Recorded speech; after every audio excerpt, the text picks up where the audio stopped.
नमस्कार प्रिय मित्रों, मैं विपेश तिवारी आप सभी का क्रैकेडमी में स्वागत और अभिनंदन करता हूं। आशा करता हूं कि आप सभी लोग अच्छे, स्वस्थ एवं तंदुरुस्त होंगे और बहुत अच्छे तरीके से अपने आगामी परीक्षा की तैयारी कर रहे होंगे। दोस्तों, एक आपको इन्फॉर्मेशन, फिर उसके बाद क्लासेस में एंट्री।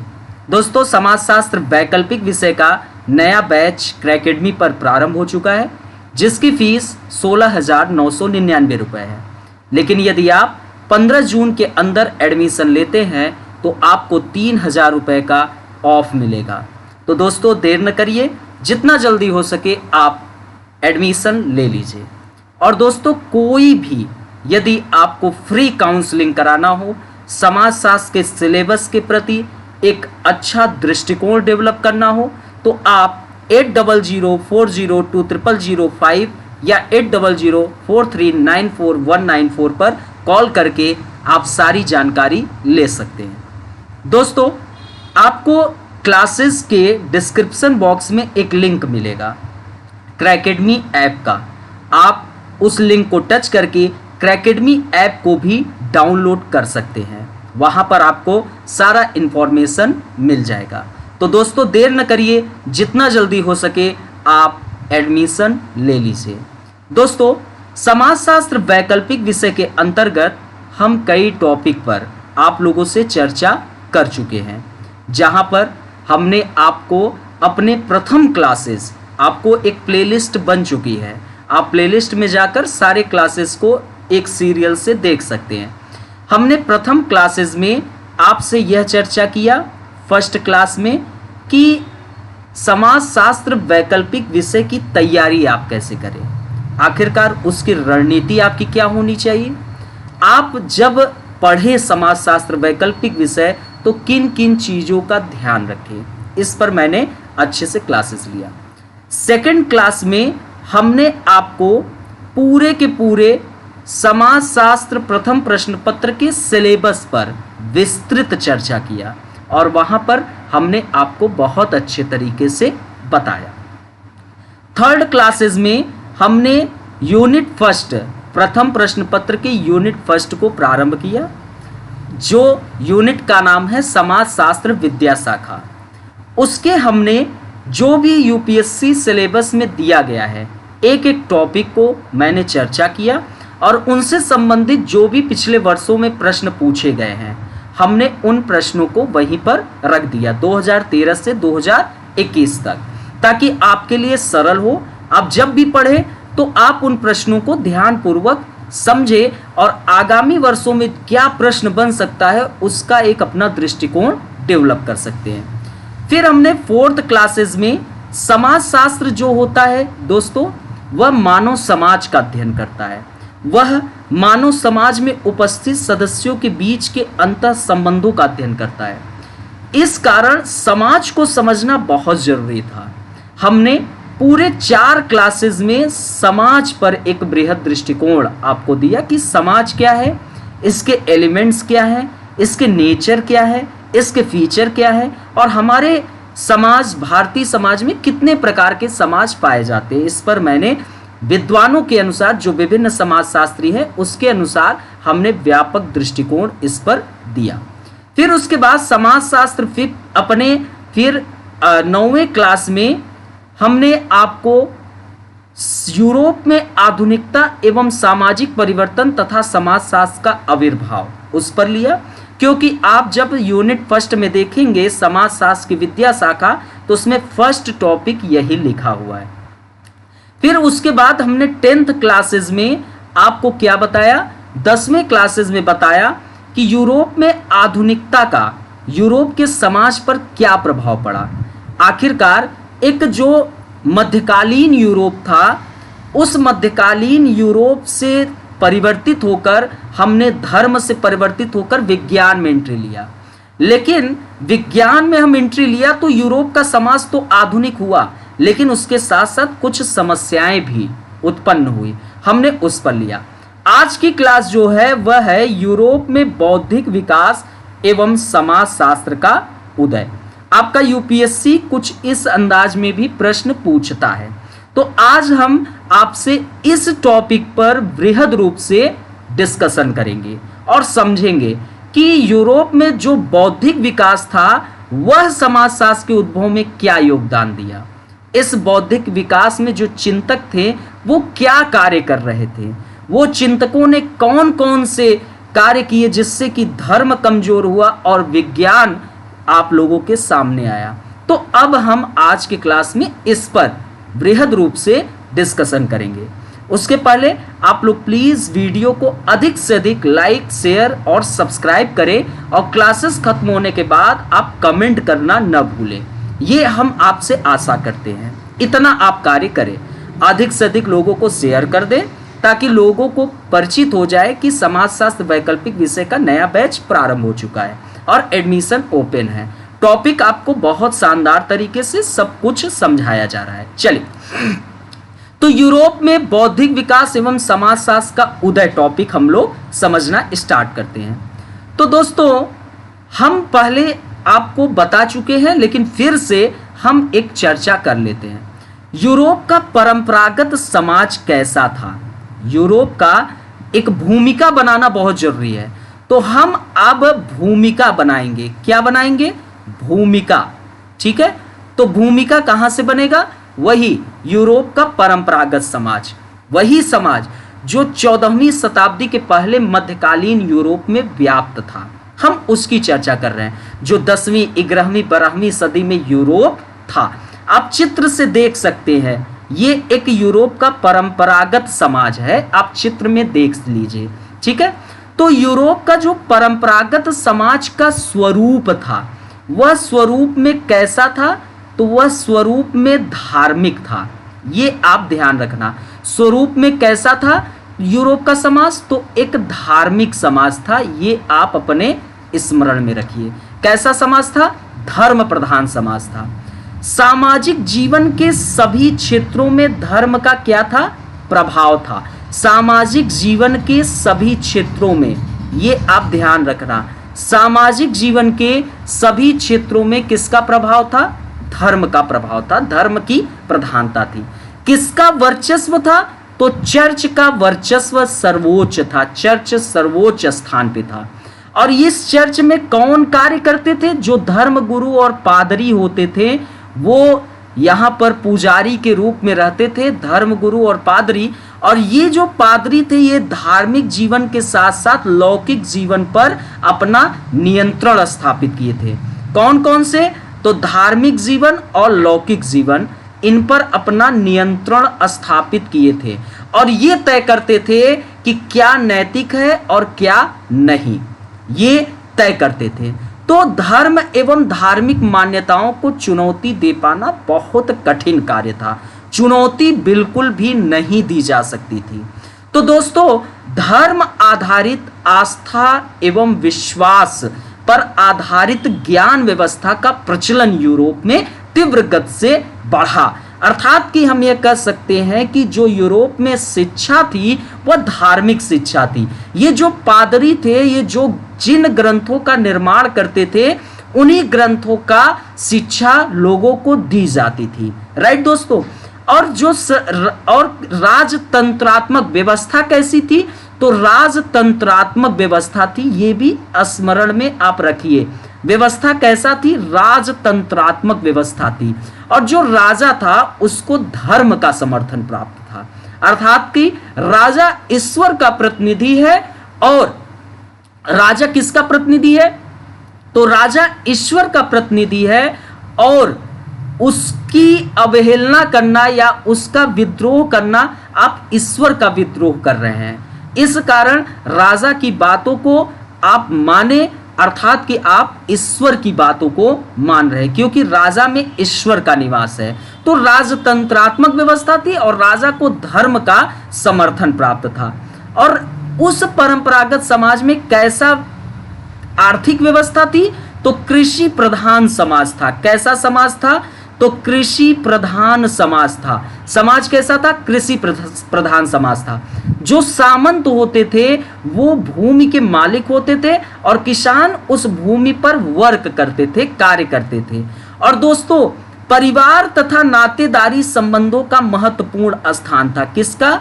परिवार तथा नातेदारी संबंधों का महत्वपूर्ण स्थान था। ये भी ध्यान रखना, इसका महत्वपूर्ण स्थान था। इसके पीछे कारण यह था, क्यों इसका स्थान था, क्योंकि समूह की प्रधानता ज्यादा थी और कृषि समूह में ज्यादा हो सकता है, अकेले नहीं। तो इस कारण परिवार तथा नातेदारी संबंधों की प्रधानता थी, अर्थात कि सामूहिकता की भावना जो थी वो प्रबल थी। और दोस्तों, प्रदत्त परिस्थिति को महत्व दिया जाता था।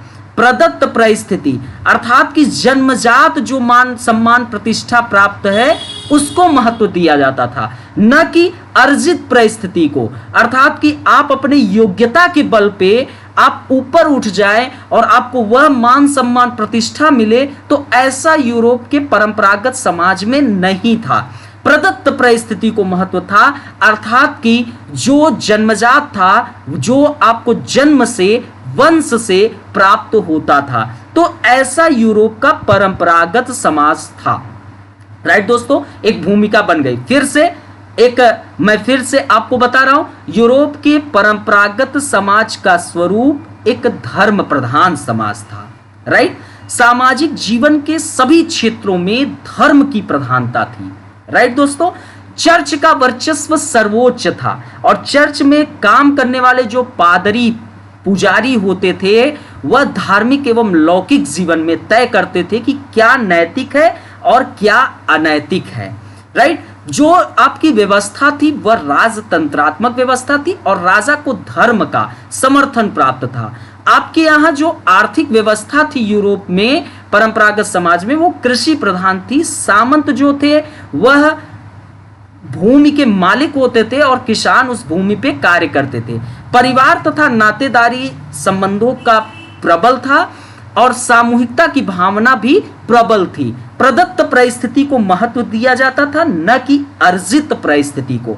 तो ये यूरोप का परंपरागत समाज था। आप इसको देख चुके, यहां तक कोई दिक्कत आपको, आप प्रश्न कर लीजिए। ठीक है, अब आते हैं आपके वैज्ञानिक क्रांति के साथ। ठीक है, आइए अब हम यहां पर भूमिका समझ लिए। अब हेडिंग क्या है, वैज्ञानिक क्रांति के साथ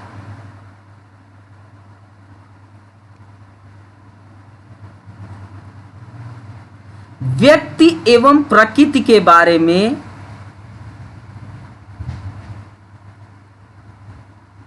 प्रकृति के बारे में नवीन ज्ञान का विकास। नवीन ज्ञान का विकास, अब ये आपका हेडिंग है। हमने परंपरागत समाज को देख लिया। अब हम जानते हैं कि जब यूरोप में वैज्ञानिक क्रांति हुई तो व्यक्ति एवं प्रकृति के बारे में कैसा नवीन ज्ञान का विकास हुआ, इसे अब जानना बहुत अत्यंत आवश्यक है। हमने अपने पिछले क्लासेस में आपको वैज्ञानिक क्रांति की चर्चा कर चुका हूं। ठीक है, एक डच वैज्ञानिक थे निकोलस कोपरनिकस। आप चित्र में देख सकते हैं, ये निकोलस कोपरनिकस है। ये डच वैज्ञानिक थे। कैसे? डच वैज्ञानिक थे। ठीक है, इनका नाम क्या है? Nicholas Copernicus. इन्होंने कैसी अवधारणा दी थी? तो सूर्य केंद्रित सिद्धांत इन्होंने दिया था। कैसा सिद्धांत? सूर्य केंद्रित सिद्धांत इन्होंने दिया था। ठीक है, कैसा सिद्धांत निकोलस कोपरनिकस ने दिया? तो सूर्य केंद्रित सिद्धांत। पहले कौन सा सिद्धांत था? पहले जो था सिद्धांत वह भू केंद्रित सिद्धांत था। ये पहले आम धारणा थी कि जो पृथ्वी है वह स्थिर है। पृथ्वी क्या है? स्थिर है। पृथ्वी क्या है? स्थिर है। तथा अन्य नक्षत्र जो है,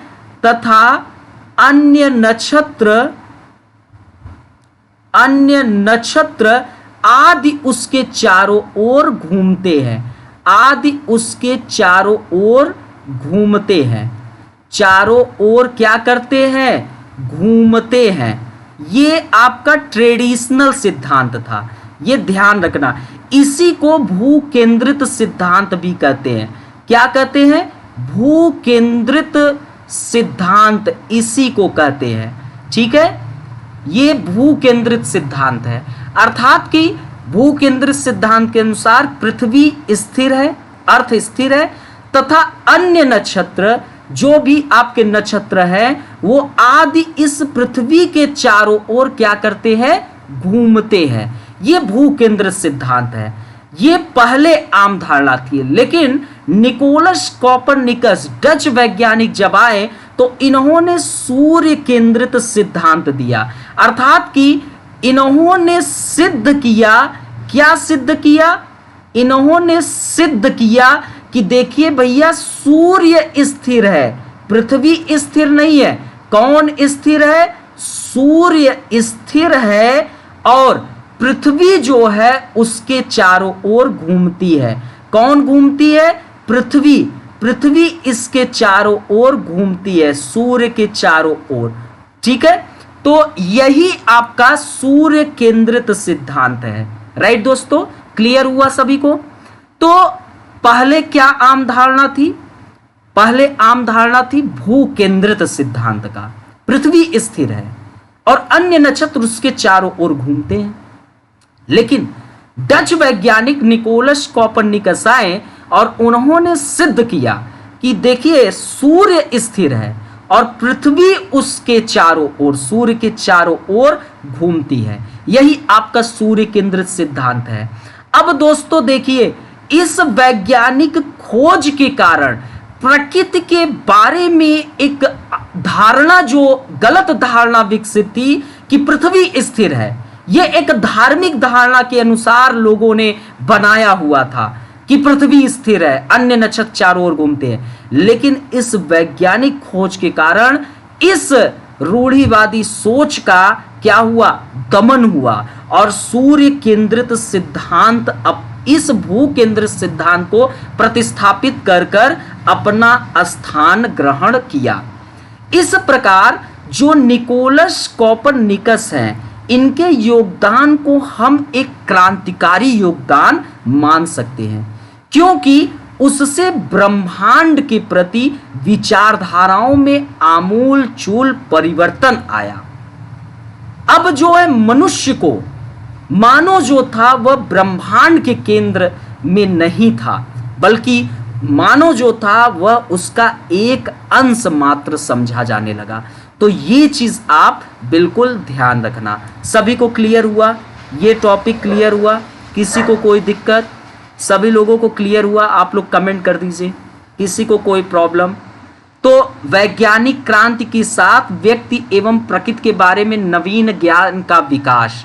तो हम पहला यह जाने कि निकोलस कोपरनिकस ने भू केंद्रित सिद्धांत को प्रतिस्थापित करके सूर्य केंद्रित सिद्धांत प्रतिपादित किया। अर्थात कि इन्होंने बताया कि सूर्य स्थित है और पृथ्वी उसके चारों ओर घूमती है। हमने क्या टॉपिक स्टार्ट किया दोस्तों? एक नजर फिर से, यूरोप में बौद्धिक विकास एवं समाजशास्त्र का उदय। ठीक है, तो दोस्तों मैंने पहले एक भूमिका बनाई कि यूरोप का परंपरागत समाज कैसा था। आप लोगों ने देखा कि एक धार्मिक समाज था, धर्म का वर्चस्व था, धर्म की मान्यताओं को चुनौती दे पाना कठिन कार्य था, और जो शिक्षा व्याप्त थी यूरोप में वो धार्मिक शिक्षा थी। अब देखिए, ये भी एक धार्मिक शिक्षा थी, भू केंद्रित सिद्धांत, जिसमें पृथ्वी स्थिर है, अन्य नक्षत्र आदि उसके चारों ओर घूमते हैं। तो इस धार्मिक शिक्षा को वैज्ञानिक क्रांति के माध्यम से चुनौती मिली। तो प्रथम बौद्धिक विकास आप देख लिया, ये बौद्धिक विकास ही है ना दोस्तों, फर्स्ट।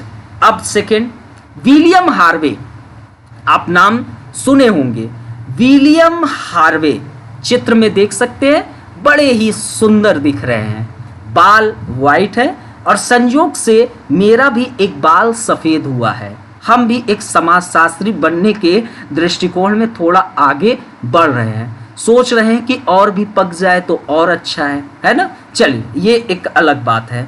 तो विलियम हार्वे इनका क्या योगदान था, हालांकि मैंने अपने पिछले क्लासेस में बता भी चुका हूं। तो विलियम हार्वे ने रक्त प्रवाह की खोज की। किसका खोज की? रक्त प्रवाह की खोज किसने की? तो विलियम हार्वे ने किया। अब इन्होंने रक्त प्रवाह की खोज की तो इसके कारण नए प्रकार के चिंतन को बल मिलेगा कि नहीं दोस्तों? आप बताओ। अगर रक्त प्रवाह की खोज हो गई तो जाहिर सी बात है कि अब हम मानव के जो स्ट्रक्चर है उसमें क्या क्या प्रॉब्लम है हम उसका और अच्छे तरीके से स्टडी कर सकते हैं। तो रक्त प्रवाह की खोज होने से नए प्रकार के चिंतन को बल मिला। नए प्रकार के चिंतन को क्या मिला? बल मिला। अभी इसको स्लाइड से भी समझेंगे, स्लाइड के माध्यम से। चिंतन को बल मिला, राइट? ठीक है। अतः रक्त प्रवाह, ठीक है, अतः रक्त प्रवाह की खोज से मनुष्य के शरीर को, मनुष्य के शरीर को अब हम एक दूसरे से जुड़े अवयवों और परस्पर संबंध प्रणालियों के रूप में देखा जाने लगा। तो ये रक्त प्रवाह की खोज का परिणाम था। ये भी एक बौद्धिक विकास यूरोप में देखने को मिला। तो विलियम हार्वे ने रक्त प्रवाह की खोज की, इससे नए प्रकार के चिंतन को बल मिला। मनुष्य के शरीर को, ठीक है, रक्त प्रवाह की खोज से मनुष्य के शरीर को अब हम एक दूसरे से जुड़े अवयवों और परस्पर संबंध प्रणालियों के रूप में देखा जाने लगा। ठीक है। अब चलिए आगे। ये चार्ल्स डार्विन है दोस्तों। ये आपके कौन है? Charles Darwin.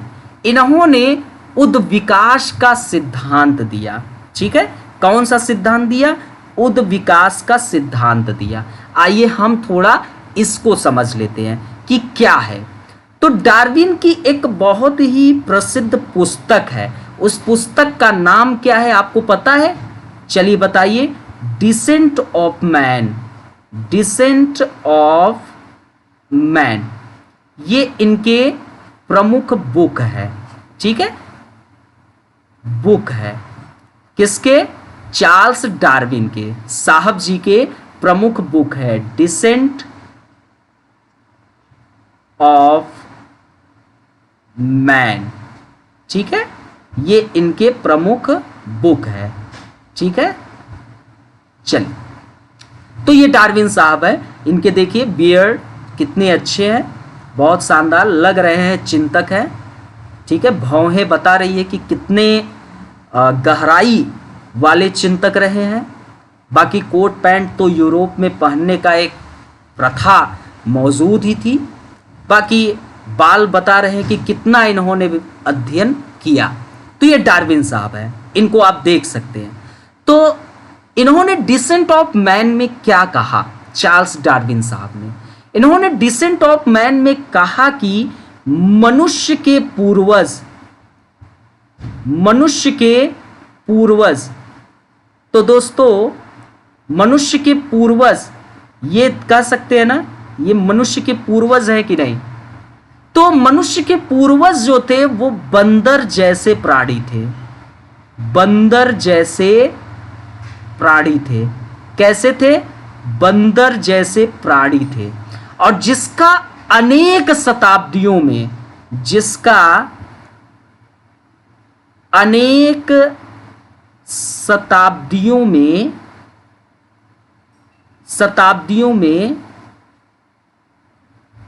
मनुष्य के रूप में, मनुष्य के रूप में क्या हुआ? विकास हुआ। राइट? किसके रूप में? मनुष्य के रूप में विकास हुआ। समझिए, आप चित्र के माध्यम से काफी कुछ चीजें समझ रहे होंगे। मैंने इसी आधार पर चित्र का एक स्ट्रक्चर भी बनाया हूं। ठीक है, तो ये चार्ल्स डार्विन साहब हैं। इनके बौद्धिक विकास ने बहुत बड़ा क्रांतिकारी परिवर्तन लेकर आया। इन्होंने अपने प्रमुख पुस्तक में डिसेंट ऑफ मैन में कहा कि मनुष्य के पूर्वज कैसे थे, तो ये बंदर जैसे प्राणी थे। एक लंबा कार्यकाल था, एक लंबी शताब्दियों के बाद मानव ने परिवर्तित होते होते होते होते वह अपने जो हम आज हैं वह इस रूप में आया। तो इन्होंने अपने डिसेंट ऑफ मैन में ये चीज बताया कि मनुष्य के पूर्वज कैसे थे, तो मनुष्य के पूर्वज बंदर जैसे प्राणी थे, जिनका अनेक शताब्दियों में किस रूप में विकास हुआ दोस्तों, तो मनुष्य के रूप में विकास हुआ। अब दोस्तों इसके पहले क्या माना जाता था, इसके पहले यह माना जाता था, ये अब समझना बहुत जरूरी है। ट्रेडिशनल में क्या माना जाता था, ठीक है, परंपरागत में, इस परंपरागत में यह माना जाता था ईश्वर जो गॉड है, गॉड उसने अपनी छवि में किसकी रचना की है, मनुष्य की रचना की है, मनुष्य की रचना की है। ये ट्रेडिशनल था। जो रूढ़िवादी थे, आपको पता है कि विज्ञान जब डेवलप होता है तो रूढ़िवादी का जो एक रोजी रोटी होती है वो बंद होता है, तो वो चुप नहीं बैठेंगे, वो अपने तर्कों के द्वारा क्या काम करेंगे, उस विज्ञान को अस्वीकार करते हैं।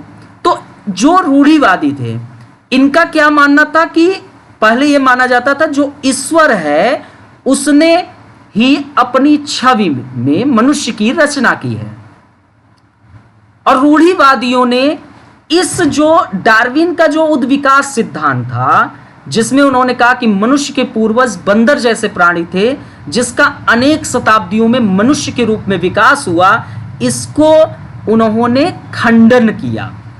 परंतु दोस्तों डार्विन साहब जो थे उन्होंने तो सत्य बातें बताई कि मनुष्य के जो पूर्वज थे वो बंदर जैसे थे, और कई शताब्दियों के बाद मनुष्य के रूप में विकास हुआ।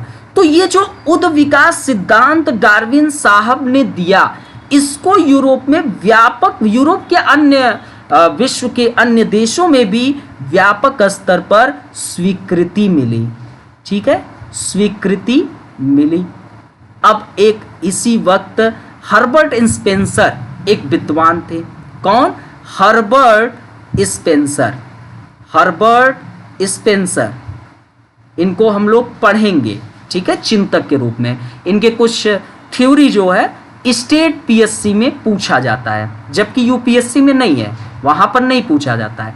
हर्बर्ट स्पेंसर इस उद्विकास के सिद्धांत से बड़े प्रभावित हुए, बहुत बहुत प्रभावित हुए, और इन्होंने इस सिद्धांत को, जो ये डार्विन साहब उद्विकास का सिद्धांत जीव पर दिया, अर्थात कि उन्होंने बताया कि मनुष्य के पूर्वज बंदर जैसे प्राणी थे, जिसका अनेक शताब्दियों में मनुष्य के रूप में विकास हुआ, ठीक है। तो उन्होंने इस सिद्धांत, उद्विकास के सिद्धांत को सामाजिक जगत पर लागू किया।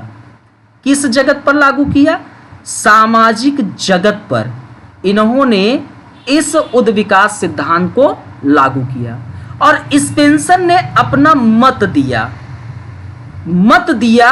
कि न केवल जीव, अर्थात कि न केवल जीव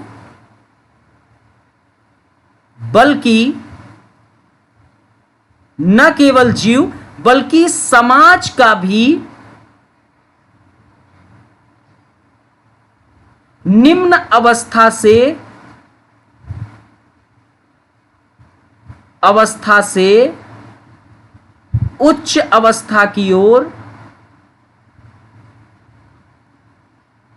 क्या हुआ है, विकास हुआ है, विकास हुआ है, ठीक है। तो जीव में यह चीज देखने को मिला कि निम्न अवस्था में हम बंदर थे और उच्च अवस्था में हमारा जो एक वास्तविक स्ट्रक्चर आज देखने को मिल रहा है वो। तो हर्बर्ट स्पेंसर ने चार्ल्स डार्विन के उद विकास सिद्धांत को सामाजिक जगत पर लागू किया। किस जगत पर? सामाजिक जगत पर। और उन्होंने कहा कि यह न केवल जीव बल्कि समाज, जो सोसाइटी होता है वह सोसाइटी, समाज का भी निम्न अवस्था से उच्च अवस्था की ओर विकास हुआ है। आप देखिए, हमारा जो परंपरागत समाज था, हमारा परंपरागत समाज में आर्थिक प्रणाली कृषि प्रधान थी। हम धीरे धीरे बदले और फिर और अन्य उद्योगों का विकास हुआ। हमारा जो परंपरागत समाज था वहां पर धर्म की प्रधानता थी, हम फिर बदले और विज्ञान स्थान लिया। तो क्या है कि निम्न अवस्था से उच्च अवस्था की ओर समाज का भी विकास होता है। सभी को समझ में आया हर्बर्ट स्पेंसर के भी थॉट? ठीक है, तो ये यूरोप में बौद्धिक विकास था दोस्तों। समझिए, ये बौद्धिक विकास यूरोप में हो रहा था। अब इसका क्या परिणाम निकल के आया? तो जो ये यूरोप में बौद्धिक चिंतक थे, ये जो यूरोप में बौद्धिक चिंतक थे, ये सभी सिद्धांत किसका खंडन कर रहे हैं? धर्म आधारित ज्ञान का ही तो खंडन कर रहे हैं। आप यहां पर देखिए, प्रथम में निकोलस कॉपरनिकस आए। इन्होंने धर्म आधारित भू केंद्रित सिद्धांत का खंडन करके एक विज्ञान आधारित सूर्य केंद्रित सिद्धांत लेकर आए। तो धर्म कमजोर होगा कि नहीं होगा? फिर उसके बाद एक विलियम हार्वे आए, उन्होंने रक्त प्रवाह की खोज की, विज्ञान और मजबूत हुआ। डार्विन साहब आए, यूरोप, ऐसा हम सोचते थे कि गॉड अपनी छवि के रूप में मनुष्य की रचना की है,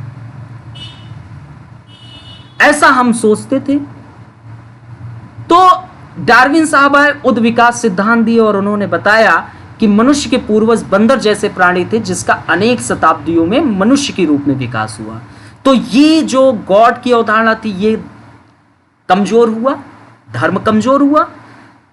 हर्बर्ट स्पेंसर ने इस सिद्धांत को सामाजिक जगत पर लागू किया और बताया कि समाज का भी निम्न अवस्था से उच्च अवस्था की ओर विकास होता है। राइट?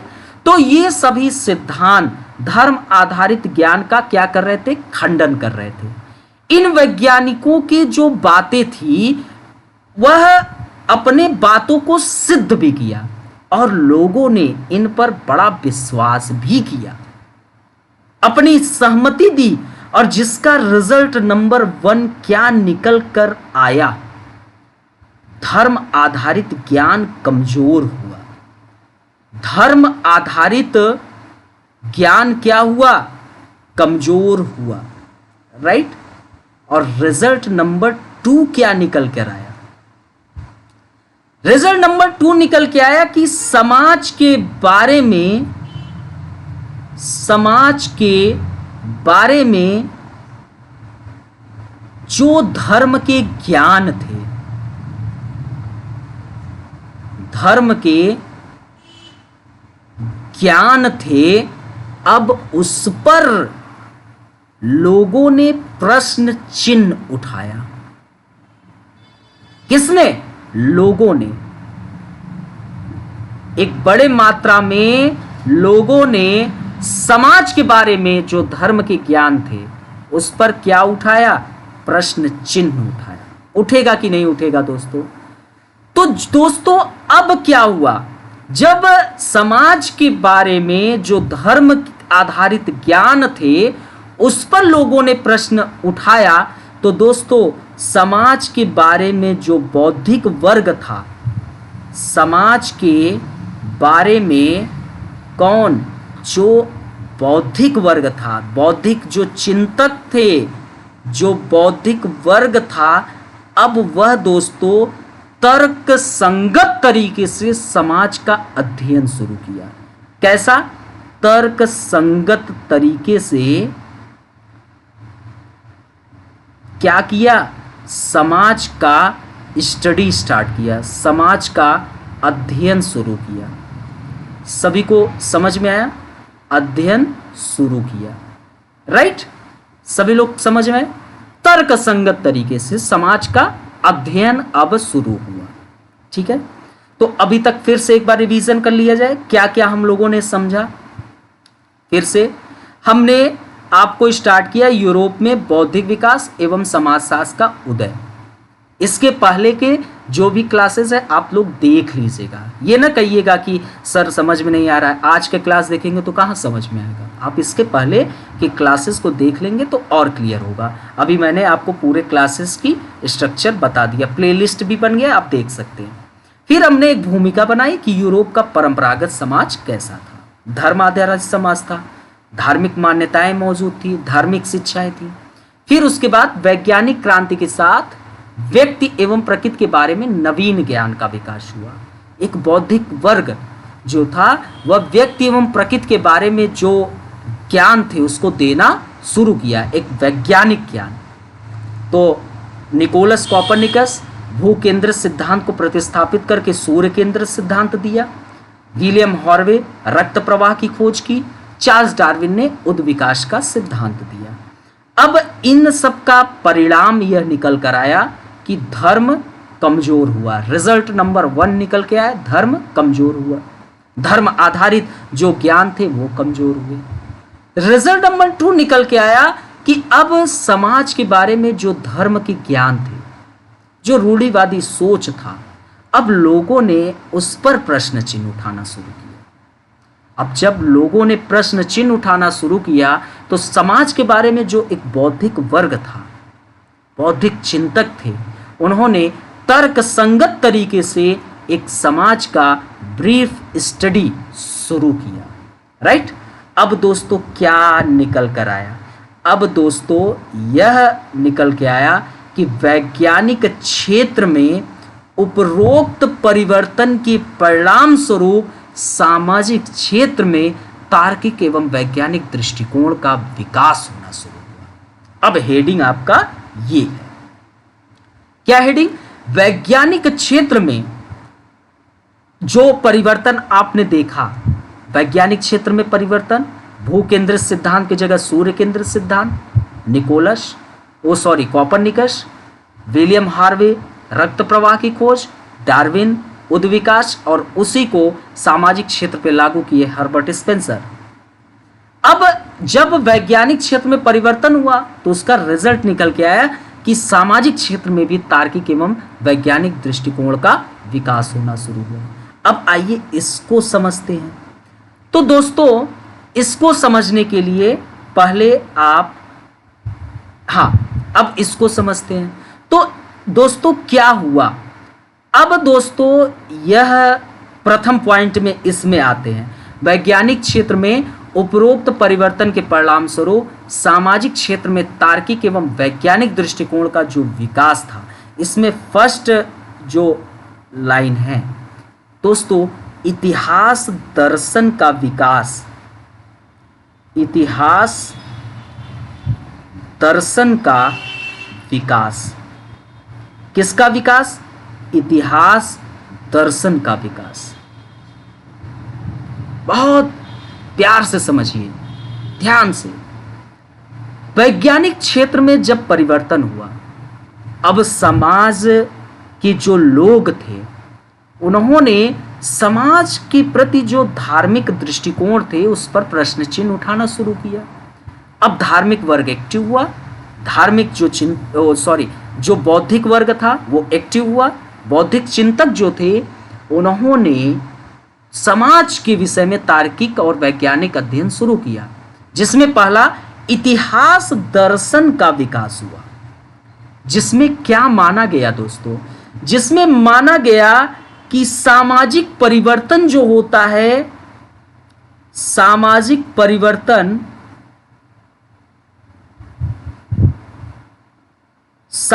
परिवर्तन जो होता है वो सरल से जटिल दिशा में हुआ है। कैसे? सरल से जटिल दिशा में हुआ है, राइट? जटिल दिशा में हुआ है। ठीक है, तो सामाजिक परिवर्तन किस दिशा में हुआ है? सरल से जटिल दिशा में। तो इतिहास के दर्शन का विकास ने बताया कि सामाजिक परिवर्तन जो है वो सरल से जटिल दिशा की ओर हुआ है। कैसे?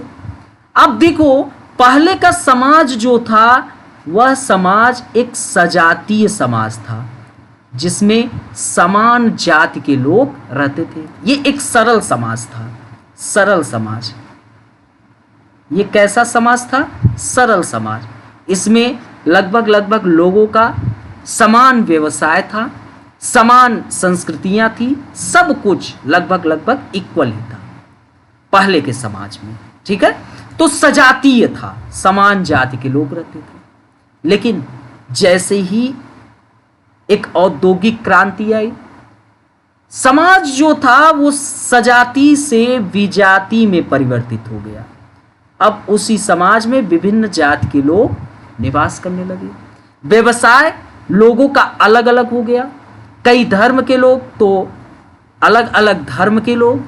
तो समाज जो था, सामाजिक परिवर्तन जो था वो सरल से जटिल दिशा में हुआ। जब मैं सामाजिक परिवर्तन टॉपिक पढ़ाऊंगा तो उसमें इस पर वृहद रूप से चर्चा भी करूंगा, लेकिन अभी बस इतना जानना है कि जो बौद्धिक विकास था यूरोप में समाज के अंतर्गत, तो पहला क्या था? इतिहास दर्शन का विकास, जिसमें सामाजिक परिवर्तन सरल से जटिल दिशा में हुआ।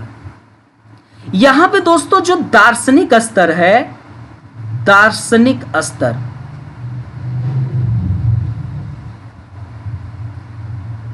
तो दार्शनिक स्तर पर इस धारणा ने, दार्शनिक स्तर पर इस धारणा ने विकास तथा प्रगति के विचार दिए। दार्शनिक स्तर पर क्या किया?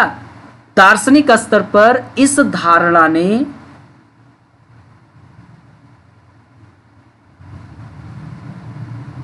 किसका? विकास तथा प्रगति का विचार दिया, प्रगति का विचार दिया। ठीक है, तथा वैज्ञानिक स्तर पर क्या हुआ? वैज्ञानिक स्तर पर, वैज्ञानिक स्तर पर ऐतिहासिक युगों, ऐतिहासिक युगों, ठीक है, युगों और सामाजिक प्रारूपों की अवधारणाएं प्रदान की गई।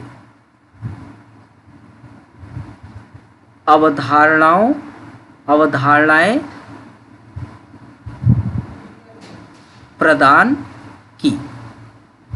ठीक है, अब देखिए इसमें, आप देखिए इसके पहले अभी मैंने हर्बर्ट स्पेंसर को बताया था, उद्विकास सिद्धांत को उन्होंने सामाजिक क्षेत्र पर लागू किया और उन्होंने बताया कि समाज निम्न से उच्च की ओर विकसित हुआ। तो वही है, ये आपको हर्बर्ट स्पेंसर जब पढ़ाएंगे तो उसमें चर्चा करेंगे।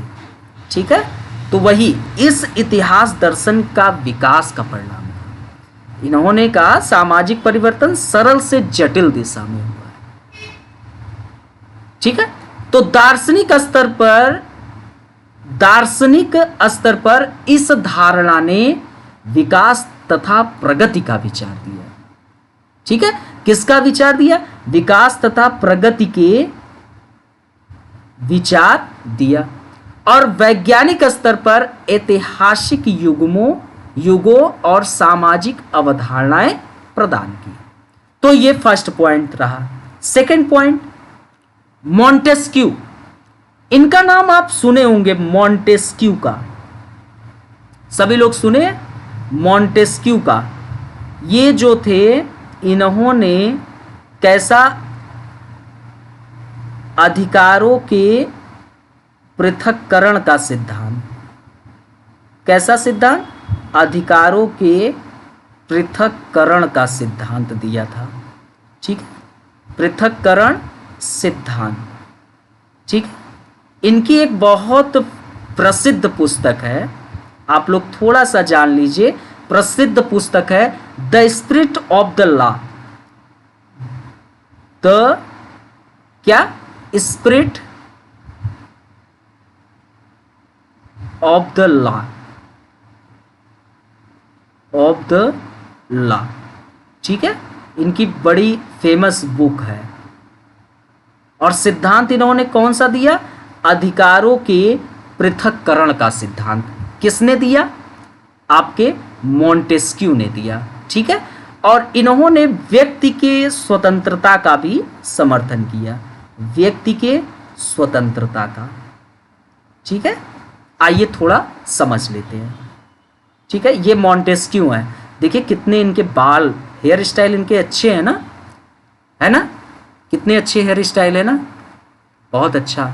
मेरा हेयर स्टाइल भी ठीक है, कोई दिक्कत नहीं। चलिए अब जानते हैं तो मॉन्टेस्क्यू का क्या विचार था। तो ये जो है मॉन्टेस्क्यू, तो मॉन्टेस्क्यू जो साहब थे, उन्होंने अपने प्रसिद्ध पुस्तक the spirit of the law, the spirit of the law, इन्होंने the spirit of the law, ठीक है, इसमें इन्होंने एक विचार व्यक्त किया। कौन सा विचार? इन्होंने इसमें एक विचार दिया कि प्रशासनिक विधायी और न्यायिक, ठीक है, न्यायिक सत्ता का एक स्थान पर केंद्रीयकरण नहीं होना चाहिए, केंद्रीकरण नहीं होना चाहिए। जाहिर सी बात है, अगर सरकार के जो 3 अंग होते हैं, कार्यपालिका, विधायिका और न्यायपालिका, आपका प्रशासनिक का मतलब कार्यपालिका, विधायी मतलब विधायिका और न्यायपालिका, अगर सत्ता का एक स्थान पर केंद्रीकरण हो जाता है तो सत्ता निरंकुश हो जाती है, वह मनमाना कार्य करना शुरू करता है। तो मॉन्टेस्क्यू साहब आए और उन्होंने अपने प्रसिद्ध पुस्तक the spirit of the law में विचार व्यक्त किया कि प्रशासनिक, विधायी और न्यायिक सत्ता का एक स्थान पर केंद्रीकरण नहीं होना चाहिए। जो पावर है उसका पृथक्करण होना चाहिए, शक्ति का पृथक्करण होना चाहिए, शक्ति का पृथक्करण होना चाहिए, सेपरेशन पावर, पृथक्करण होना चाहिए, ये मॉन्टेस्क्यू साहब ने कहा। अर्थात कि अधिकारों का पृथक्करण सिद्धांत, इसको शक्ति का पृथक्करण भी सिद्धांत कहते हैं या अधिकारों के पृथक्करण सिद्धांत, ठीक है दोस्तों। चलिए, तो इन्होंने इसका समर्थन किया एवं साथ ही व्यक्ति की स्वतंत्रता के भी ये बहुत बड़े पक्षधर थे। किसके? व्यक्ति के स्वतंत्रता के, बहुत ज्यादा। तो मॉन्टेस्क्यू साहब ने, अब मैंने कौन सा टॉपिक स्टार्ट किया था कि वैज्ञानिक क्षेत्र में उपरोक्त परिवर्तन के परिणाम स्वरूप, हमने अभी इसके पहले देखा। तो सामाजिक क्षेत्र में भी तार्किक एवं वैज्ञानिक दृष्टिकोण का विकास शुरू हुआ, जिसमें पहला इतिहास दर्शन का विकास, जिसमें हम जाने कि सामाजिक परिवर्तन सरल से जटिल दिशा की ओर हुआ है। अच्छे से हमने समझाया आपको। फिर उसके बाद दूसरे में मॉन्टेस्क्यू आए, उन्होंने अपने प्रसिद्ध पुस्तक the spirit of the law में विचार व्यक्त किया कि प्रशासनिक, विधायी और न्यायिक सत्ता का एक स्थान पर केंद्रीकरण नहीं होना चाहिए, शक्ति का पृथक्करण होना चाहिए, अर्थात कि अधिकारों का पृथक्करण होना चाहिए। इसी को अधिकारों के पृथक्करण सिद्धांत या शक्ति का पृथक्करण सिद्धांत, सेपरेशन पावर कहते हैं। तो मॉन्टेस्क्यू साहब द्वारा यह सिद्धांत प्रतिपादित हुआ। और प्लस मॉन्टेस्क्यू साहब व्यक्ति के स्वतंत्रता के भी पक्षधर थे। आप देखिए अमेरिका में शक्ति का पृथक्करण सिद्धांत दिखाई देता है और भारत में भी कहीं ना कहीं शक्ति का पृथक्करण सिद्धांत दिखाई देता है। कार्यपालिका, विधायिका और न्यायपालिका का अलग अलग कार्य क्षेत्र है। चलिए तो अब हम आगे चलते हैं। मॉन्टेस्क्यू को हम लोग समझ गए। यहां तक आपको कोई दिक्कत, कोई परेशानी तो आप प्रश्न पूछ सकते हैं। सभी लोग कमेंट करके बताएं कोई दिक्कत, कोई परेशानी। ठीक है, चलिए तो हम लोग धीरे धीरे अब जब देखिए अब व्यक्ति की स्वतंत्रता की बात शुरू हो गई, प्लस जो राजनीतिक संरचना है उस राजनीतिक संरचना में भी परिवर्तन की बातें शुरू हो गई, है ना, कि राजनीतिक संरचना में कैसा होना चाहिए। तो ये आपका बताया गया, प्रशासनिक, विधायी और न्यायिक सत्ता का एक स्थान पर केंद्रीकरण नहीं होना चाहिए। इससे व्यक्ति की स्वतंत्रता का हनन होता है, व्यक्ति के व्यक्तित्व का विकास नहीं हो पाता है। ठीक है, तो ये मॉन्टेस्क्यू साहब ने अपनी बातों को रखा। अब आगे जॉन लॉक साहब, देखिए इनको चित्र में देखिए, जॉन लॉक साहब कितने अच्छे दिख रहे हैं ना। चलिए तो ये है आपके जॉन लॉक साहब। ठीक है, ये कौन है? जॉन लॉक साहब। ये किसके समर्थन थे? तो व्यक्तिक अधिकारों के समर्थक थे। व्यक्तिक अधिकारों के ये क्या थे? समर्थक थे। ठीक है, जॉन लॉक साहब। और ये कहां के दार्शनिक थे? तो ये ब्रिटिश दार्शनिक थे। ब्रिटिश दार्शनिक, ये इंग्लैंड के 1688 रक्तहीन क्रांति से बड़े प्रभावित थे। जो ब्रिटेन में 1688 में रक्तहीन क्रांति हुई थी उससे बड़े प्रभावित थे ब्रिटिश दार्शनिक। ये ब्रिटिश दार्शनिक थे। ठीक है, ये सभी जो थिंकर है ना दोस्तों, ये उसी दौरान जन्म ले रहे थे। ये सभी थिंकर आपके समाजशास्त्र के उद्भव के पहले के हैं। ठीक है, चलिए तो व्यक्तिक अधिकारों के समर्थक लॉक साहब ब्रिटिश दार्शनिक थे। ठीक, आइए इनके विषय में कुछ जानते हैं, इन्होंने क्या बातें की है। ठीक है, चलिए एक मिनट। तो आइए अब लॉक साहब को कुछ समझते हैं। ठीक है, एक मिनट, कलर चेंज कर लिया जाए और देखते हैं कुछ अच्छे कलर। ठीक, जॉन लॉक साहब। तो जॉन लॉक द्वारा व्यक्तिक अधिकारों के समर्थक, व्यक्तिक अधिकारों का समर्थन। ठीक है, तो ये व्यक्तिक अधिकारों के समर्थन में थे। अब आइए इसमें इन्होंने क्या कहा। तो ब्रिटिश दार्शनिक लॉक द्वारा मान्यता थी, लॉक की मान्यता, ब्रिटिश दार्शनिक लॉक की मान्यता थी कि प्रत्येक व्यक्ति के कुछ अधिकार हैं, प्रत्येक व्यक्ति के क्या है? कुछ अधिकार हैं, कुछ अधिकार, और इन अधिकारों को किसी भी सत्ता द्वारा हथियाया नहीं जा सकता है। तो प्रत्येक व्यक्ति के कुछ अधिकार हैं। ठीक है, लॉक साहब ने क्या कहा? आपको यह चीज पता चल गई कि जॉन लॉक साहब व्यक्तिक अधिकारों के समर्थक थे। किसके? व्यक्तिक अधिकारों के। इन्होंने कहा, लॉक साहब की, जो ब्रिटिश दार्शनिक लॉक साहब हैं, उनकी मान्यता थी कि प्रत्येक व्यक्ति के कुछ अधिकार हैं जो किसी भी सत्ता द्वारा हथियाए नहीं जा सकते हैं, नहीं जा सकते हैं। अब वो अधिकार कौन कौन से हैं? तो ये अधिकार 3 हैं। ये 3 अधिकार को किसी भी सत्ता द्वारा हथियाया नहीं जा सकता है। वो कौन कौन से? तो एक जीवन का अधिकार, जीवन का अधिकार, दूसरा संपत्ति का अधिकार,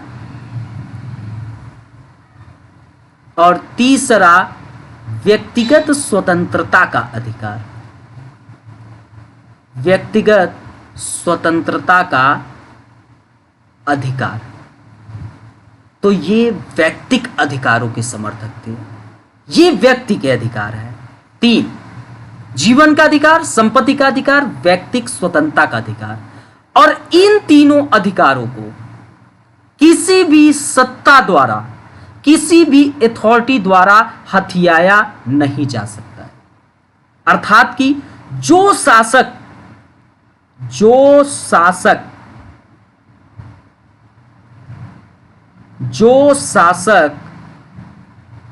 जनता के इस अधिकारों से वंचित करे, अर्थात कि जो भी शासक हो, कोई भी शासक, यदि जनता के, ये जनता के अधिकार है, व्यक्ति का व्यक्तिक अधिकार है जनता के, और कोई भी शासक अगर इन अधिकारों से क्या करे?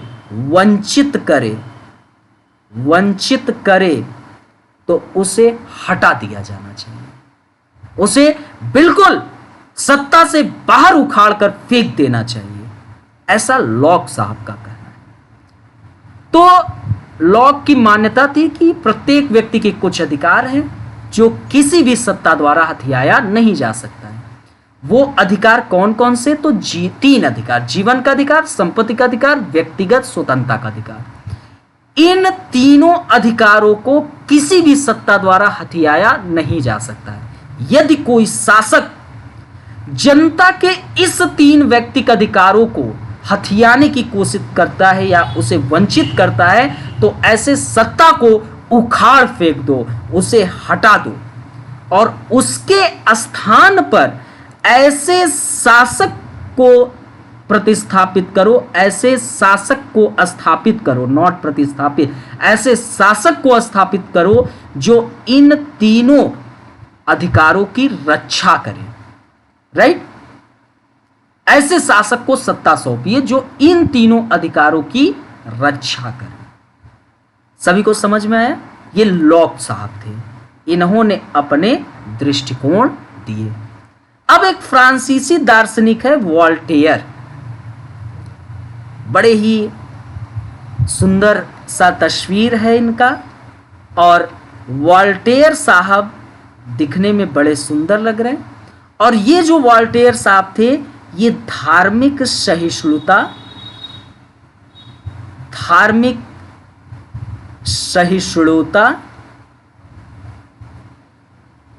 और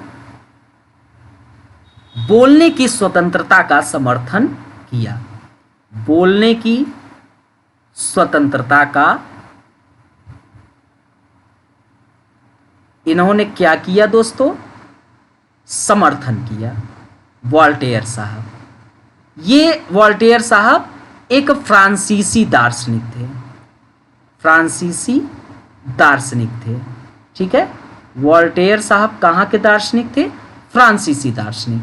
और इन्होंने धार्मिक सहिष्णुता, ठीक है, धार्मिक सहिष्णुता और बोलने की स्वतंत्रता का समर्थन इन्होंने किया।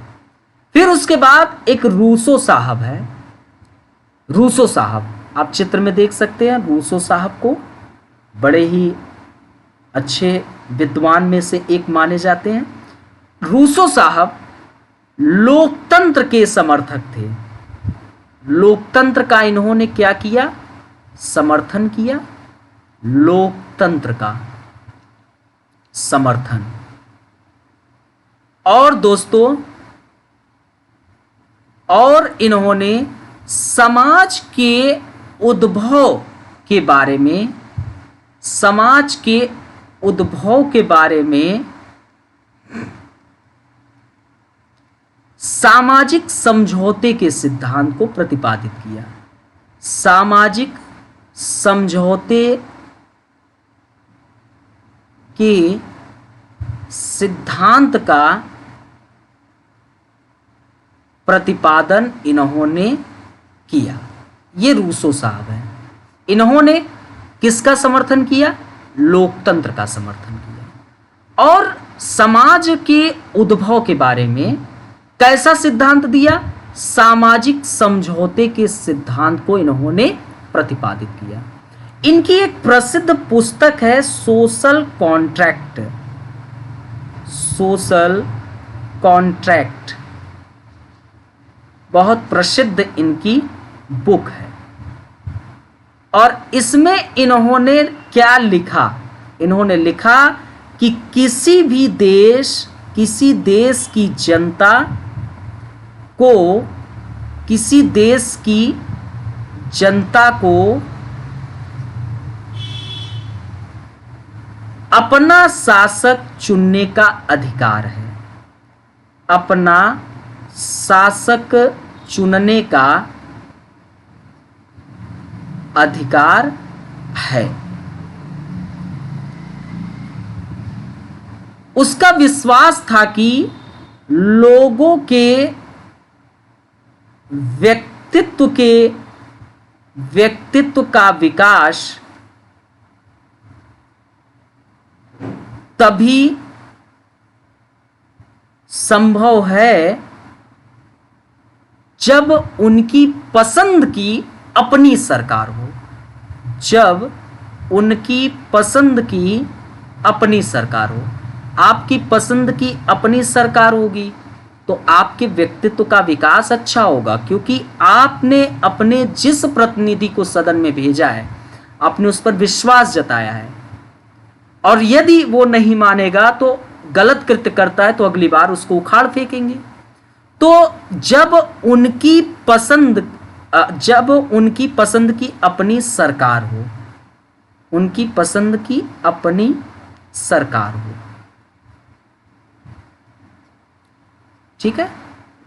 तो ये रूसो साहब है।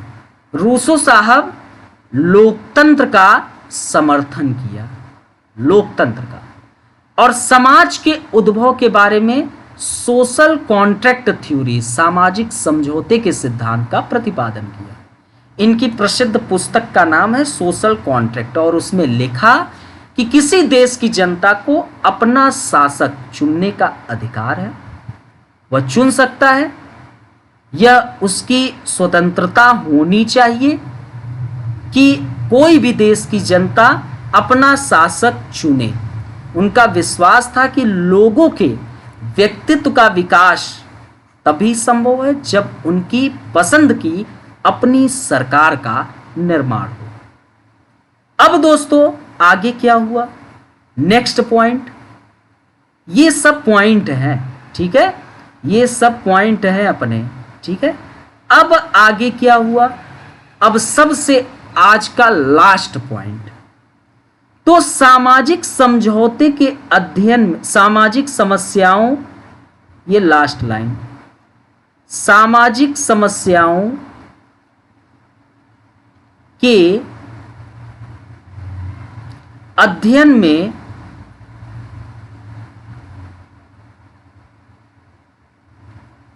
तर्कसंगत पद्धति के प्रयोग का बल होना शुरू हुआ।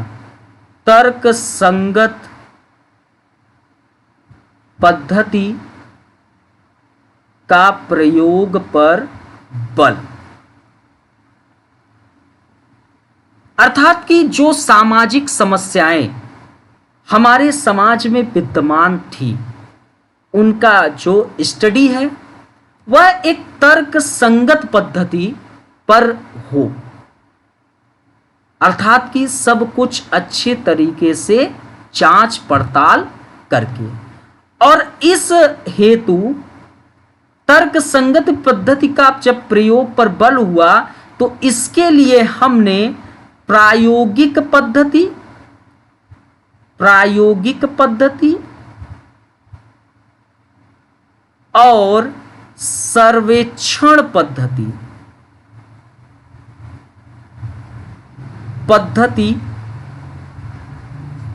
पर बल दिया और इन पद्धतियों के प्रचलन में वृद्धि हुई।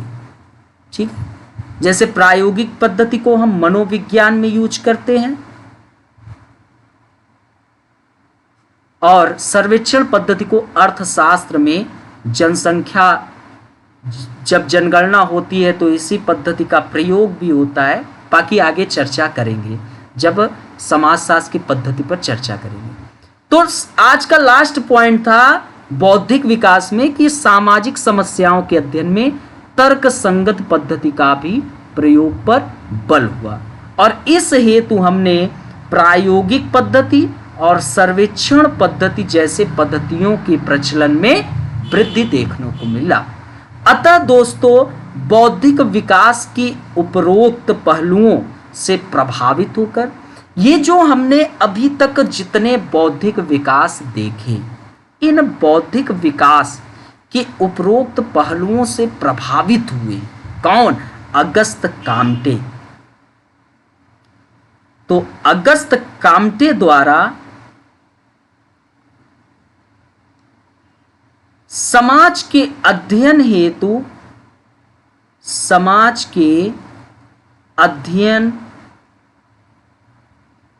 हेतु वैज्ञानिक पद्धति के प्रयोग पर बल, वैज्ञानिक पद्धति के प्रयोग पर बल और इसके लिए समाज एक विज्ञान के रूप में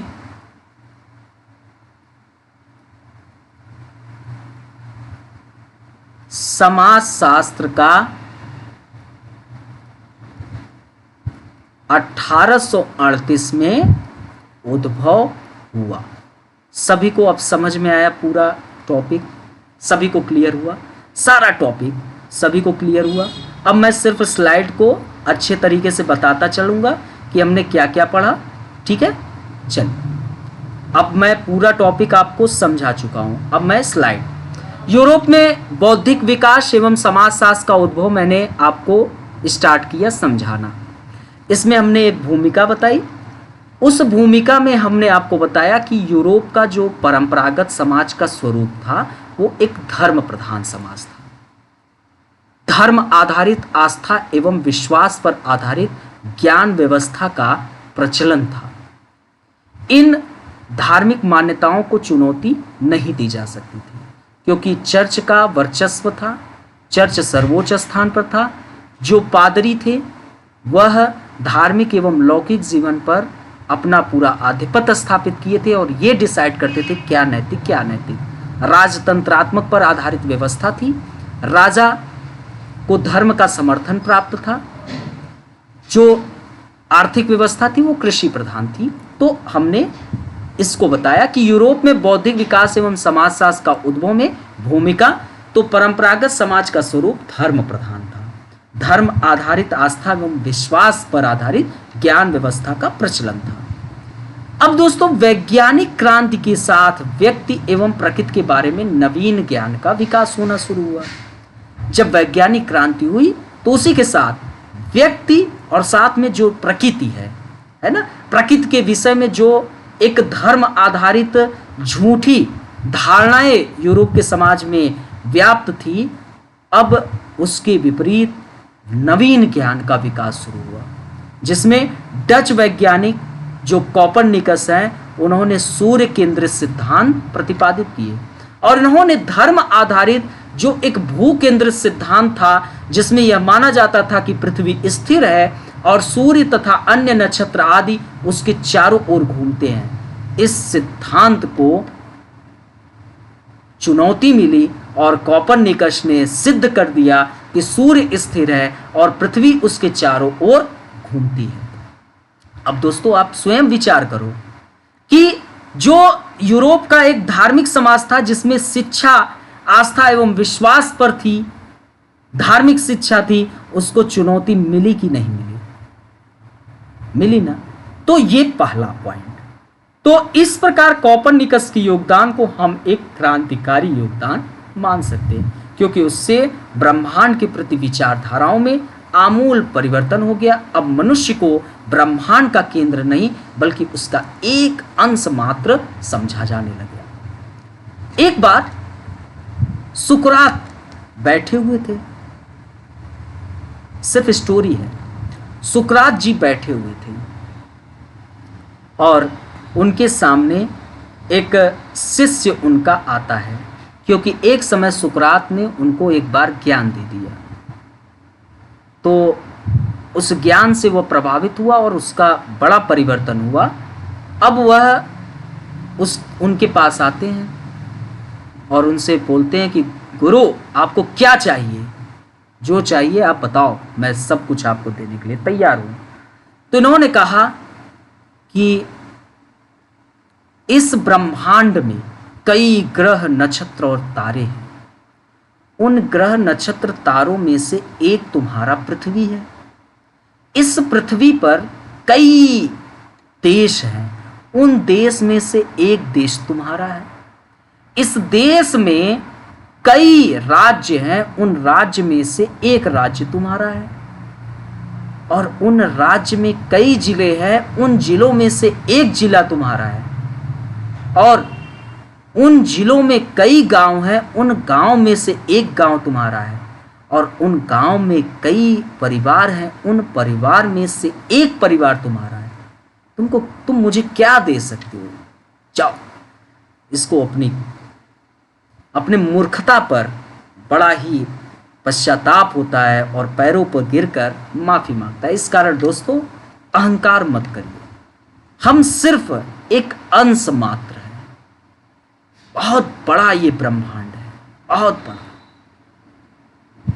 चलिए, तो दोस्तों फिर विलियम हार्वे, उनके द्वारा रक्त प्रवाह की खोज, इससे एक नए प्रकार के चिंतन को बल मिला। रक्त की प्रवाह की खोज से मनुष्य के शरीर को अब एक दूसरे से जुड़े अवयवों और परस्पर संबद्ध प्रणालियों के रूप में देखा जाने लगा।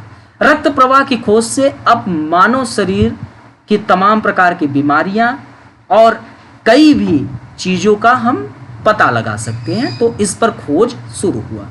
फिर डार्विन साहब आए, उन्होंने एक थ्योरी दी। वह थ्योरी थी उद विकास का सिद्धांत। उन्होंने डिसेंट ऑफ मैन में कहा कि मनुष्य के जो पूर्वज थे वो क्या थे? वो मनुष्य के पूर्वज जैसे बंदर जैसे प्राणी थे। जो मानव का पूर्वज था वो बंदर जैसे प्राणी था, जिसका अनेक शताब्दियों में मनुष्य के रूप में विकास हुआ, मैंने आपको बताया। लेकिन धर्म पर आधारित क्या धारणाएं थी? तो धारणाएं थी कि ईश्वर ने ही अपनी छवि में मनुष्य की रचना की है। और रूढ़िवादियों ने इस ईश्वर की मान्यताओं को जो बनाया हुआ था कि ईश्वर ने ही अपनी छवि में मनुष्य की रचना की है, उन्होंने इस मान्यताओं को स्वीकार किया और इस मान्यता को अस्वीकार कर दिया कि मनुष्य की उत्पत्ति बंदर से हुई है। लेकिन दोस्तों, चार्ल्स डार्विन द्वारा जो उद्विकास सिद्धांत प्रतिपादित हुई कि मनुष्य के पूर्वज बंदर जैसे प्राणी थे, जिसका अनेक शताब्दियों में मनुष्य के रूप में विकास हुआ, इसको व्यापक स्तर पर स्वीकृति मिली। हर्बर्ट स्पेंसर इससे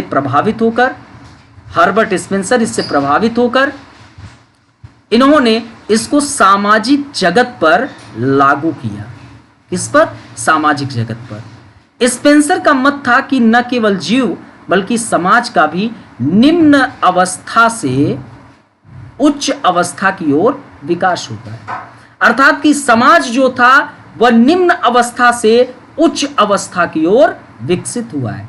पहले हम कैसा जीवन यापन करते थे? हम एक जंगली जीवन यापन करते थे, खाना बदोश जीवन था। हम जंगली जानवरों का शिकार करते थे और आपस में बैठकर भोजन करते थे। समाज कैसा था? सजाती था, समान जात के लोग थे। लेकिन समाज परिवर्तित हुआ आगे चलकर और समाज विजातीय हुआ, विभिन्न जात के लोग हुए और कई व्यवसाय उद्भव हुए। आगे इसकी चर्चा होगी।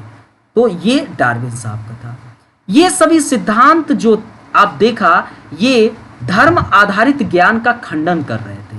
इन वैज्ञानिकों ने अपने बातों को सिद्ध भी किया, लोगों ने इन पर बहुत विश्वास किया। रिजल्ट क्या निकल के आया?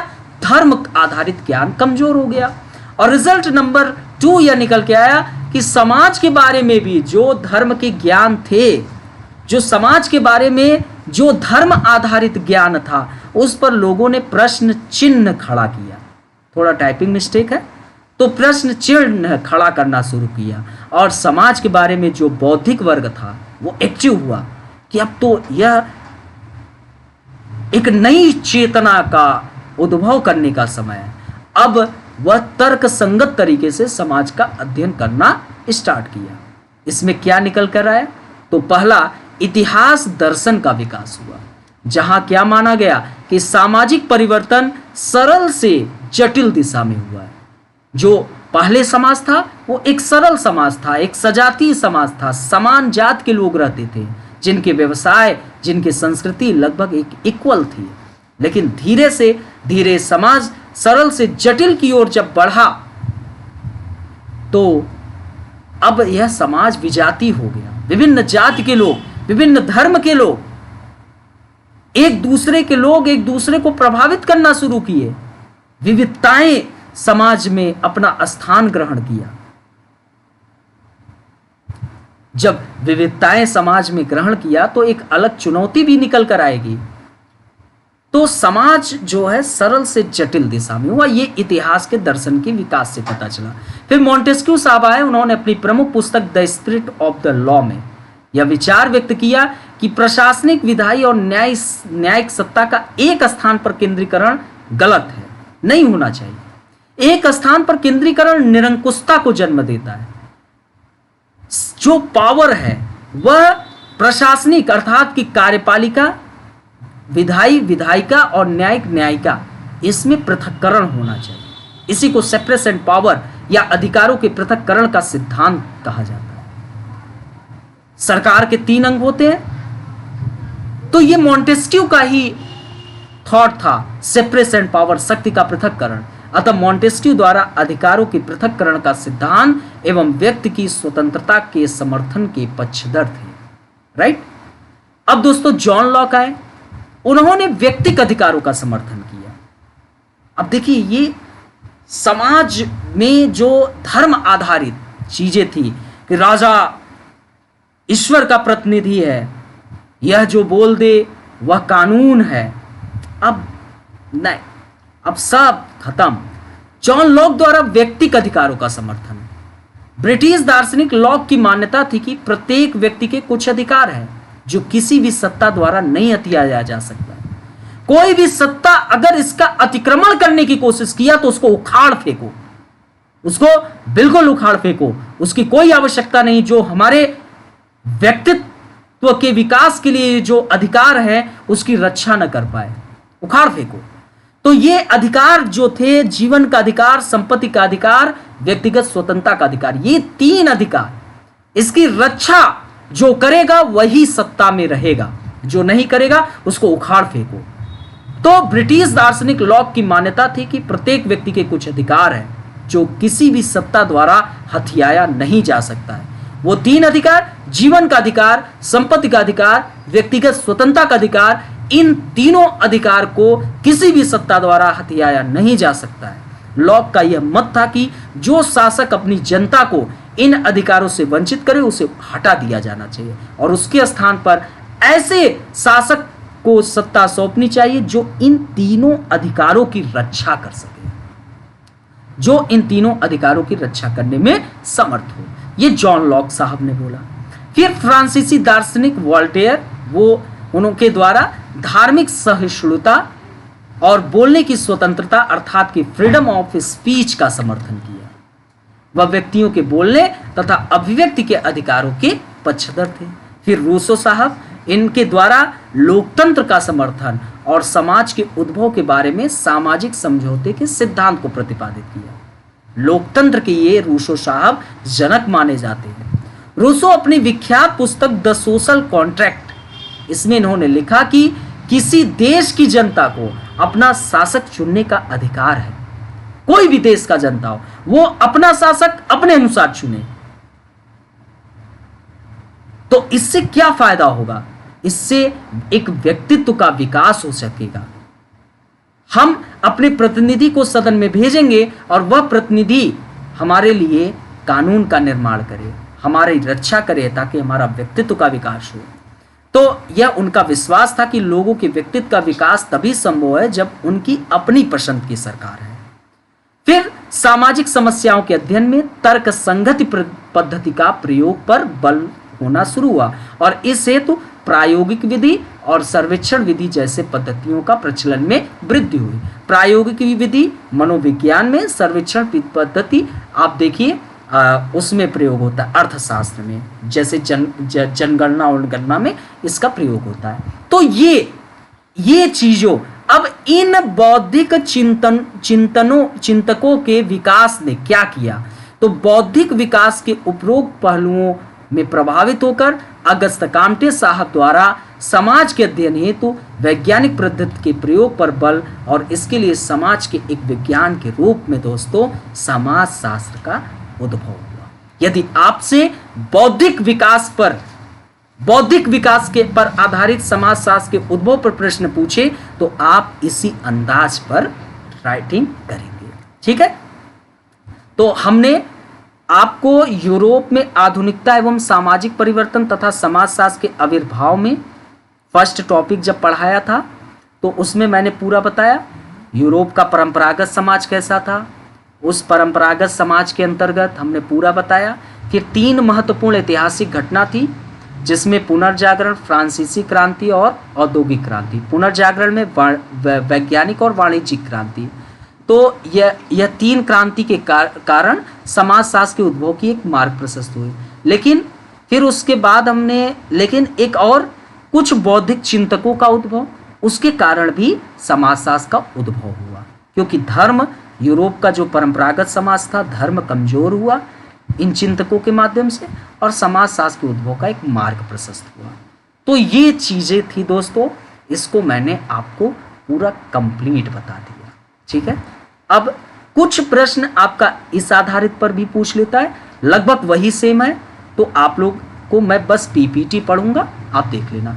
आपसे कभी प्रश्न पूछे औद्योगिक क्रांति और फ्रांसीसी क्रांति के आलोक में बौद्धिक वर्ग की सोच में क्या परिवर्तन हुआ, तो आप औद्योगिक क्रांति मैंने पिछले क्लासेस में बता चुका हूं और फ्रांसीसी क्रांति भी बता चुका हूं। और उसको आप बताने के बाद उसके आलोक में ये बताना कि वोल्टेयर द्वारा अभिव्यक्ति की स्वतंत्रता का समर्थन मिला, रूसो द्वारा लोकतंत्र का समर्थन और समाज के उद्भव के बारे में सामाजिक समझौते के सिद्धांत का प्रतिपादन हुआ। व्याख्या कर चुका हूं। और समाज को देखने हेतु तार्किक एवं वैज्ञानिक दृष्टिकोण का भी विकास हुआ और सामाजिक समस्याओं के संदर्भ में सामाजिक स्थितियों की सर्वेक्षण की विधि का प्रचलन शुरू हुआ और उपरोक्त परिवर्तनों एवं इन परिवर्तनों से उत्पन्न समस्याओं के समाधान हेतु समाज के बारे में वास्तविक ज्ञान प्राप्त करने हेतु प्रेरणा फलतः एक तथ्यपरक विषय के रूप में विज्ञान के विकास से प्रभावित होकर अगस्त काम्टे द्वारा समाज के वैज्ञानिक अध्ययन का समर्थन और इस हेतु समाज शास्त्र का समाज के विज्ञान के रूप में उद्भव। जब आपसे इस पर आधारित प्रश्न पूछे तो इस आधार पर उत्तर लेखन अपना कर लेना। ठीक है, कभी ऐसे भी प्रश्न पूछ सकता है तो आप कर सको। कभी ये पूछ ले कि यूरोप में आधुनिक परिवर्तनों का बौद्धिक प्रभाव, तो इसका भी लगभग सेम उत्तर है। मैंने एक टॉपिक आपको पढ़ा भी चुका हूं कि यूरोप में आधुनिकता का यूरोप के समाज पर क्या प्रभाव पड़ा और बौद्धिक प्रभाव क्या हुआ कि मनुष्य, प्रकृति और समाज के बारे में तार्किक दृष्टिकोण से वैज्ञानिक चिंतन प्रारंभ किया। ठीक है, इसकी भी मैंने बृहद स्तर पर आपसे अभी चर्चा कर चुका हूं। इतिहास के दर्शन का विकास, जिसमें यह माना गया कि समाज सरल से जटिल की ओर विकसित हुआ है। डार्विन का उद्विकासी सिद्धांत, जिसमें बंदर से हम एक वास्तविक रूप में विकसित हुए, तो इतिहास के दर्शन की पुष्टि भी दिखाई देती है डार्विन द्वारा। सामाजिक, आर्थिक, राजनीतिक जीवन के बारे में तार्किक चिंतन प्रारंभ हुआ। हम अब सामाजिक, आर्थिक, राजनीतिक इन सभी जीवन के बारे में तार्किक चिंतन शुरू किया, जैसे मॉन्टेस्क्यू द्वारा अधिकारों के पृथक्करण का सिद्धांत एवं व्यक्ति की स्वतंत्रता का समर्थन, जॉन लॉक द्वारा व्यक्तिगत अधिकारों का समर्थन, अभी चर्चा किया 3 अधिकार। इन्हीं 3 अधिकारों की रक्षा के लिए ही हम सत्ता का निर्माण करें, जो नहीं कर पाए उसको उखाड़ फेंको। फिर वॉल्टेयर द्वारा अभिव्यक्ति की स्वतंत्रता का समर्थन, रूसो द्वारा लोकतंत्र का समर्थन। और दोस्तों वैज्ञानिक पद्धति के रूप में प्रायोगिक विधि और सामाजिक स्थितियों के सर्वेक्षण की विधि का प्रचलन शुरू हुआ। तो उपरोक्त सभी स्थितियों के संदर्भ में सामाजिक समस्याओं के समाधान हेतु समाज संबंधी वास्तविक ज्ञान की प्राप्ति हेतु अगस्त काम्टे द्वारा सामाजिक घटनाओं के अध्ययन हेतु प्राकृतिक विज्ञान की पद्धति की प्रयोग का समर्थन किया गया। प्राकृतिक विज्ञान की पद्धति अर्थात कि जिस तरीके से प्राकृतिक विज्ञान में साइंटिफिक मेथड का प्रयोग करके प्राकृतिक घटनाओं का अध्ययन किया, मतलब कि हमने जो प्राकृतिक विज्ञान में हमने किसका प्रयोग किया, एक साइंटिफिक मेथड का प्रयोग किया और प्राकृतिक जो घटनाएं थी उसका अध्ययन हमने प्राकृतिक घटनाओं का अध्ययन हमने शुरू किया। किस आधार पर? साइंटिफिक मेथड के अनुसार पर। जैसे आपने देखा कि सूर्य केंद्रित अवधारणा भू केंद्रित के स्थान पर जन्म लिया, है ना, आपको बताया डार्विन द्वारा, है ना, उद्विकास का सिद्धांत, है ना। तो समाज की तो हमने क्या काम करना शुरू किया, समाज की घटनाओं का अध्ययन में भी हम इस प्राकृतिक विज्ञान की पद्धति का प्रयोग करना शुरू किया। तो दोस्तों इस प्रयोग पद्धति के प्रयोग का समर्थन किया गया और इस दिशा में समाज के विज्ञान के रूप में 1838 में समाजशास्त्र का उद्भव संभव हुआ। यहीं पर टॉपिक समाप्त हुआ। सबसे मेन टॉपिक आपको जो मैंने स्टार्टिंग में समझाया, ये सब आपके कभी उत्तर लेखन, आपको जब प्रश्न कभी कुछ इस आधार पर पूछे तो आप लिख सको। अब जो मैंने क्लासेस लिया हूं जो समाजशास्त्र की विद्या शाखा, उसमें मैंने क्वेश्चन आप लोगों को दिया हूं, तो आप उन क्वेश्चन को देखकर आप सारे प्रश्नों को लिखना आप स्टार्ट कर दो। अब लिख सकते हो आप, ठीक है। अब मैं नेक्स्ट क्लासेस अपना क्या कहते हैं उस पर लूंगा, समाजशास्त्र और अन्य सामाजिक विज्ञानों से संबंध, ठीक है। तो यूरोप में बौद्धिक विकास एवं समाजशास्त्र का उदय सभी को क्लियर हुआ? सभी लोग कमेंट कर दें। बहुत लंबा क्लास था लेकिन एक अच्छे दृष्टिकोण में आपको समझा दिया, ठीक है। तो सभी लोग अच्छे से समझ लो, है। चलिए, तो दोस्तों समाजशास्त्र वैकल्पिक विषय का नया बैच प्रारंभ है। फीस 16,999। आपको एडमिशन लेना हो 15 जून के अंदर 3,000 ऑफ है, तो जल्दी न करिए, देर न करिए, जल्दी से एडमिशन ले लीजिए। और कॉल नंबर मेरा 8004020005। आप फ्री काउंसलिंग भी करा सकते हैं अपना, ठीक है। तो मिलते हैं अपने नेक्स्ट लेक्चर के साथ, तब तक के लिए नमस्कार, बाय बाय, जय हिंद, ठीक है। चलिए।